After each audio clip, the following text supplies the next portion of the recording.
Здравствуйте, смотрите в сегодняшнем выпуске. В Туркменистане состоялся концерт по случаю годовщины вступления Сердара Бердымухамедова в должность президента. В Ашхабаде в Новруз будет действовать специальный автобусный маршрут. Авиакомпания «Туркменистан» увеличит частоту рейсов Ашхабад-Москва и другие новости. Президент Туркменистана Сердар Бердымухамедов по телефону поздравил главу России Владимира Путина с переизбранием на высший государственный пост РФ.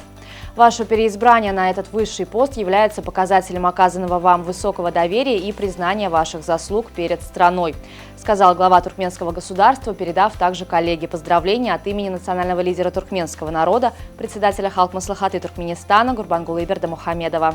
Президент Республики Узбекистан Шавкат Мирзиёев направил искренние поздравления и наилучшие пожелания национальному лидеру туркменского народа, председателю Халк Маслихаты Туркменистана Гурбангулы Бердымухамедову по случаю праздника Новруз, праздника Возрождения и Обновления.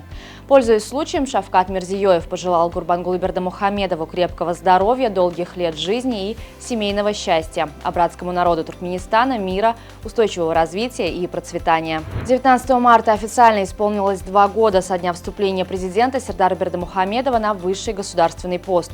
Судьбоносный для туркменского народа день инаугурации вошел особой вехой в историю независимого нейтрального государства. По случаю второй годовщины вступления Сердара Бердымухамедова в должность президента Туркменистана в песенно-музыкальном центре Ашхабад состоялся концерт мастеров искусств. Специальный автобусный маршрут будет действовать для жителей и гостей Ашхабада по случаю Международного дня Новруз. С 21 марта пассажирский автобус номер 72 будет осуществлять перевозки по маршруту автокомбинат Туркменин-Ак-ЮИ. Национальный авиаперевозчик Туркменистана увеличит частоту рейсов между Ашхабадом и Москвой в весенне-летнем расписании.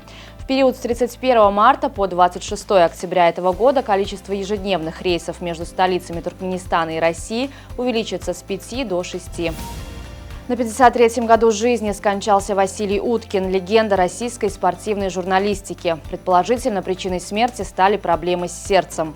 Незадолго до трагедии Уткин был госпитализирован в московскую больницу. С 1994 года Уткин работал на телевидении, вел множество футбольных программ и комментировал матчи на НТВ+, НТВ и других российских каналах.